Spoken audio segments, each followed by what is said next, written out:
They said she wasn't ready. They said the timing made sense. They sat her out of the Paris Olympics and called it strategic development. Then, Caitlin Clark stepped onto a Team USA floor and quietly dismantled every word of that explanation. The debate is no longer, can she handle international competition? It never should have been. And the people who built that framing are now watching it collapse, possession by possession, in real time. Here's what you actually need to understand about what just happened, because the viral highlights only tell part of it. The deeper story is structural, and the structural story changes everything going forward. If you've been saying for months that the Olympic snub never added up, hit the like button right now, because this video is going to show you exactly why the film evidence just made that argument impossible to dismiss. Stay with us. Before this debut, every conversation about Clark at the international level came preloaded with qualifiers. She's still adjusting. International play demands different instincts. Maybe the next cycle is her moment. Every sentence had an exit ramp built into it. After this game, those exit ramps closed permanently. The new language from analysts and insiders: she fits, she stabilizes, she changes spacing. That is not hype. That is a recalibration, and recalibrations only happen when the film forces them. You cannot talk your way to a recalibration. The footage has to demand it. Watch what she actually did in those opening possessions. She didn't hunt her shot. She didn't arrive on that floor trying to make a statement through highlight moments. When defenders picked her up early, she absorbed the pressure, waved off a screen, and delivered a simple cross-court swing pass that created a clean look for a teammate. Not flashy, controlled. And controlled is precisely what Team USA evaluators are watching for, because anyone can score in a scrimmage. Composure under organizational scrutiny is a different skill entirely. Then came the pull-up attempt in the second quarter. Not forced, not desperate, within rhythm, drawn from nearly 5 feet beyond the arc. The moment that shot left her hand, the lane widened on the very next possession. That is gravity. Gravity that does not require a made basket to function, just the credible threat of one. When the defense has to respect that threat from that distance, everything downstream opens up. When teammates start cutting harder because they trust the spacing she creates, something has clicked at a system level that coaches spend years trying to install. The veterans on that floor were not simply watching her score. They were evaluating how quickly she processed switches, how she managed pressure without reaching for the ball in panic, whether she would force a statement shot when a simpler play existed. There was a moment in the first half where she had a drive available. The lane was there, and she chose not to take it. She kicked it back out, reset the action, stayed patient. Veterans respect restraint. Restraint signals that a player understands the system matters more than her own comfort. By halftime, the floor communication had shifted in a way that is easy to miss if you're only watching the ball. Players were no longer directing her to spots. They were adjusting their own spacing to what she created. One of the veterans cut hard behind a closeout. Clark forced on the wing in the third quarter, finished inside, and was the first person clapping on the bench before her feet hit the floor again. When the player who just scored is celebrating the pass that freed her, that is culture.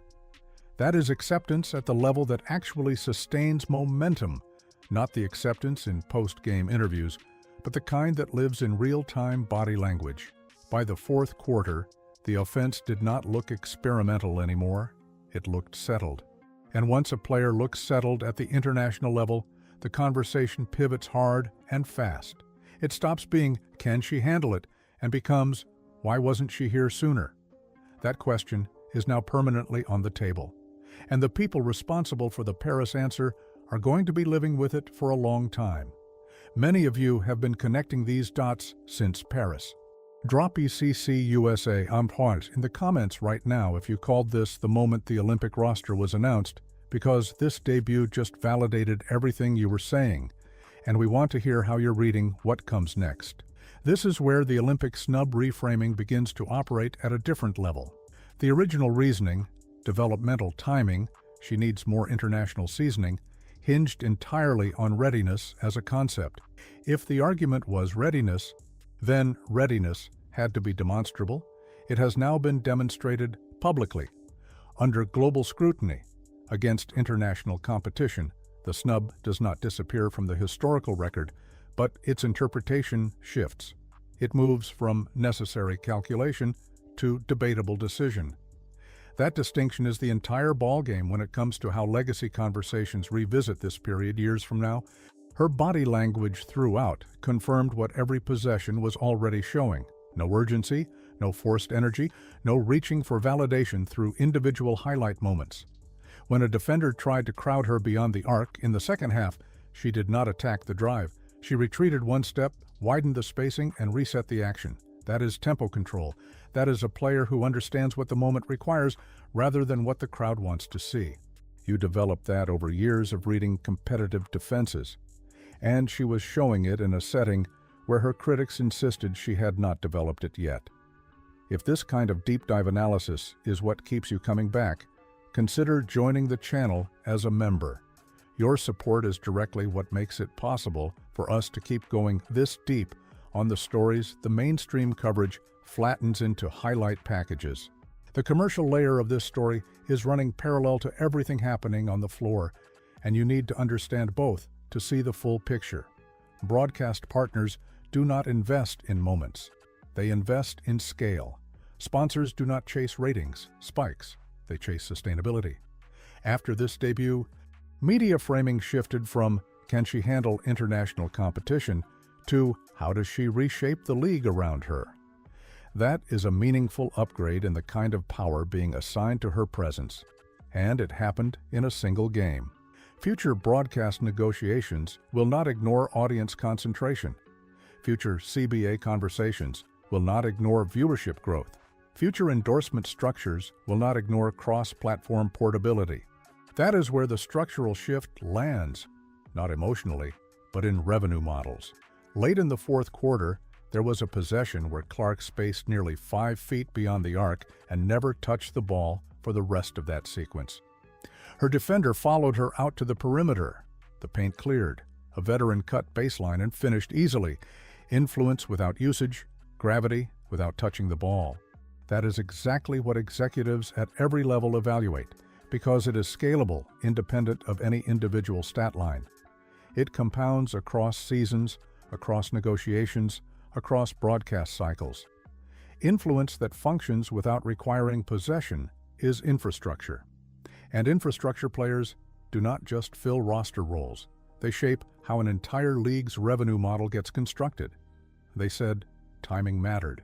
They offered developmental patience as the explanation for Paris. She showed up for Team USA, ran the system without forcing anything, earned the locker room without campaigning for it, and now the people who built that framing have to reckon with what the film actually shows. Power in professional sports rarely shifts in speeches. It shifts in repeated proof. This was proof, and proof stacks over time in ways that become impossible to reinterpret. The question that does not go away is not whether Caitlin Clark belongs at this level. That question is answered.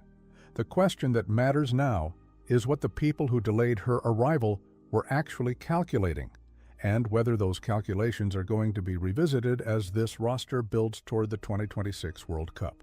Every minute she logs for Team USA from here forward adds another layer to that answer. And the framing on the other side of those minutes is not going to look like the framing that existed before this debut. If this video gave you something the highlights didn't, hit subscribe and ring the bell, because next time we're going deep on what Clark's debut performance means for the WNBA's upcoming broadcast negotiations and why her leverage in those rooms just increased in ways the league would very much prefer to keep quiet. You do not want to miss that one.